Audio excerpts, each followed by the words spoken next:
السلام علیکم ورحمۃ اللہ وبرکاتہ۔ Welcome to my channel E guide learning. جیسا کہ آپ سب لوگ جانتے ہیں کہ اب سیکنڈ سیمسٹر شروع ہونے والے ہیں، چند ہی دن بالکل باقی ہیں بچوں کے، تو میں نے سوچا کہ کیوں نہ میں 11ویں جماعت کے لیے اردو کا جو سیکنڈ سیمسٹر کا سلیبس ہے وہ میں کمپلیٹ کراؤں بچوں کو اپنے طور سے سمجھا کر۔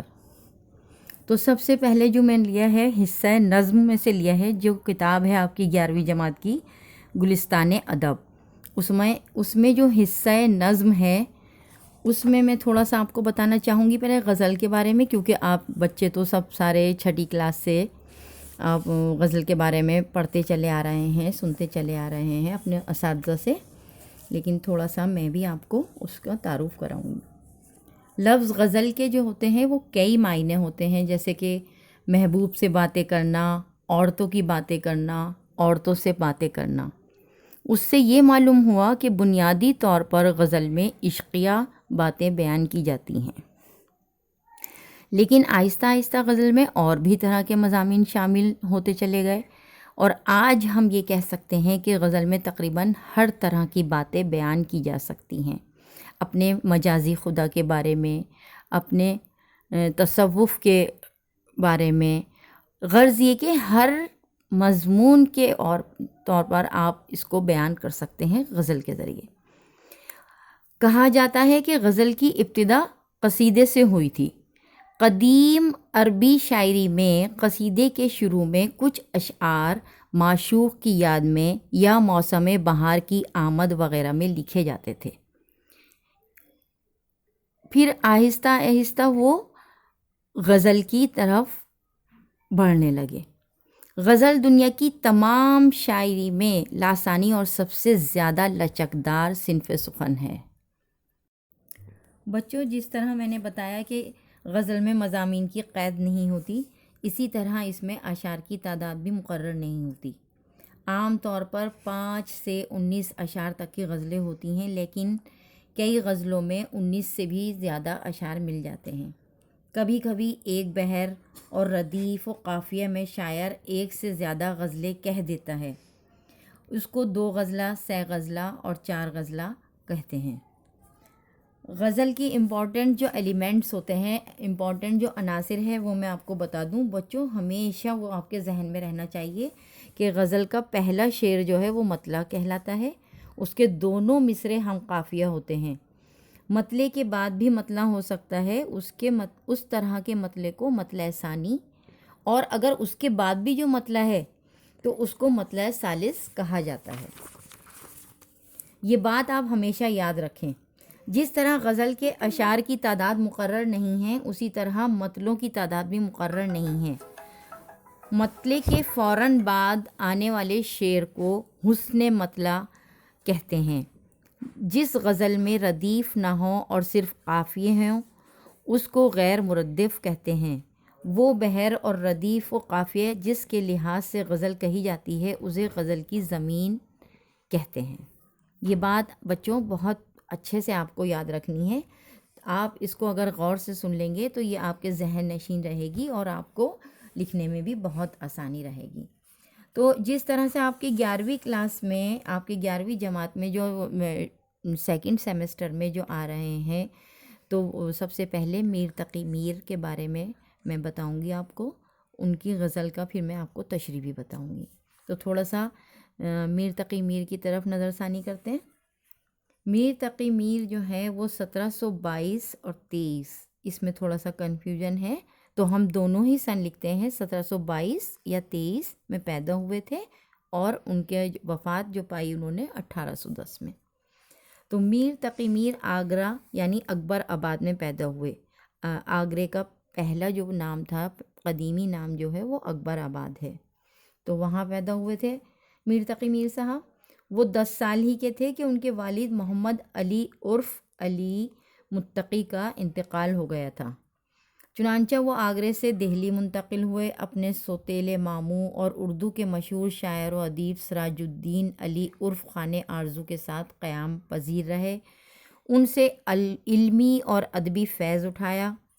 پھر وہاں دہلی میں ان کی ملاقات سید سعادت علی امروہی سے ہوئی، جنہوں نے میر تقی کو اردو میں شعر گوئی کی طرف راغب کیا، کہ ان کو حوصلہ افزائی کی کہ آپ شعر کہنا شروع کریں۔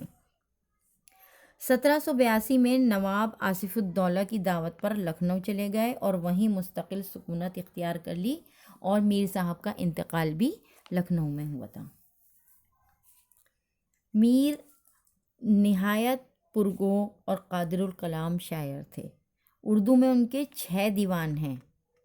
انہوں نے غزل ہی نہیں، شعر کی جملہ اصناف میں بھی طبع آزمائی کی ہے۔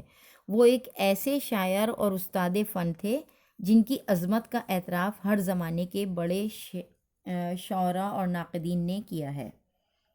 میر کی غزل کو ان کے عہد اور ان کی زندگی کا مرقع سمجھا جاتا ہے۔ ان کی شاعری میں فکر اور فن کے بہت نازک اور لطیف نمونے ملتے ہیں۔ زبان میں ان کی بہت سادگی ہے، سادہ بول چال کو انہوں نے اپنے انداز میں بیان کیا ہے، اور میر کے یہاں غیر معمولی کشش اور ہنرمندی کا اظہار ہوا ہے۔ اس لیے ان کی شاعری عوام اور خاص میں یکساں طور پر مقبول ہوئی۔ کیونکہ ان کے الفاظ جو تھے وہ عام بول چال میں استعمال ہونے والے الفاظ تھے۔ تو میں میر تقی میر صاحب کی غزل سے پہلے میں ایک شعر عرض کرتی ہوں، آپ اس کو سامعین سنیے گا غور سے۔ سلیقے سے جو ہواؤں میں خوشبو گھول سکتے ہیں، ابھی کچھ لوگ باقی ہیں جو اردو بول سکتے ہیں۔ سامعین، میں معذرت چاہوں گی اگر کچھ الفاظ میں میرے کچھ فرق آ گیا ہو اگر، تو اسی لیے میں نے اس شعر کے ذریعے یہ بتانا چاہا ہے کہ میں تھوڑی سے آپ کے ذہنوں میں اردو کی خوشبو کو گھول سکوں، تو میرا اس میں بہت زیادہ میں آپ کی مرہون منت رہوں گی، شکر گزار ہوں گی میں آپ کی اگر آپ اس کو سمجھیں گے۔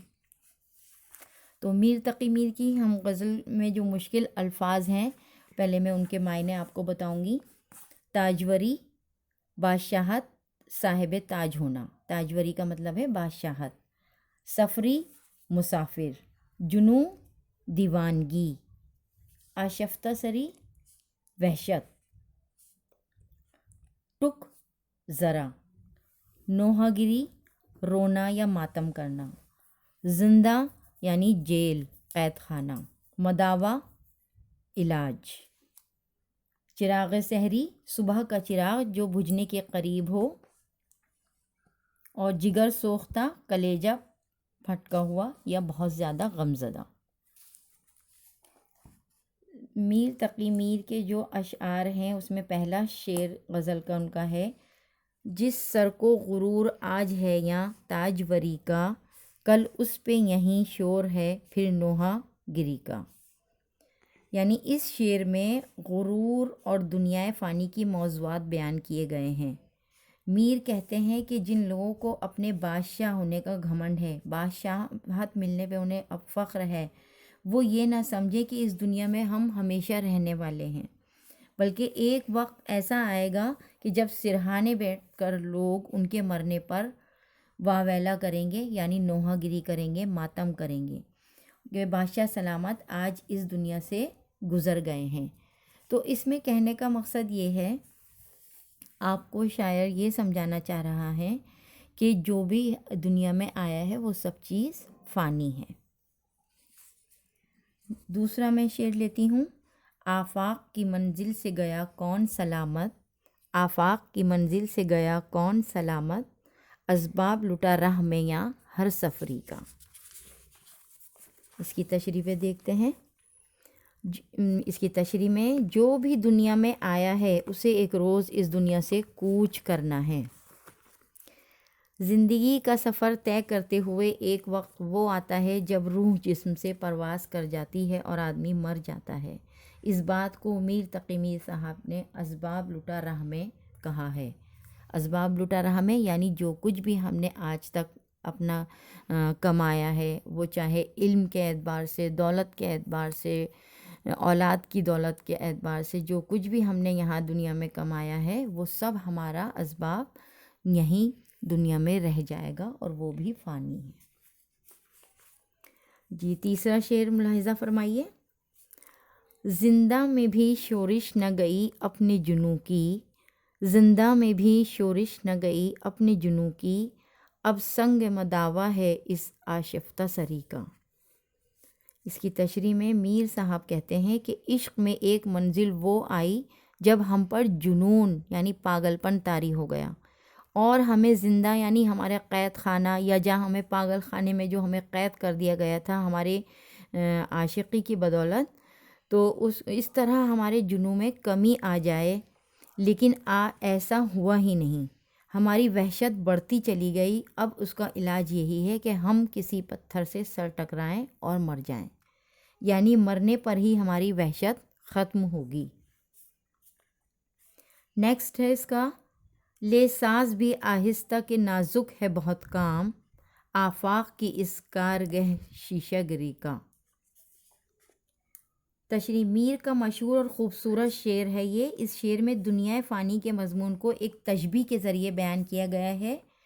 کارگہ شیشہ گری سے مراد وہ کارخانہ جہاں شیشہ پگھلا کر اس سے مختلف چیزیں تیار کی جاتی ہیں، اور پگھلے ہوئے شیشے میں ایک نلکی کے ذریعے آہستہ آہستہ پھونک ماری جاتی ہے، جس سے وہ شیشہ سانچے میں پھیل جاتا ہے۔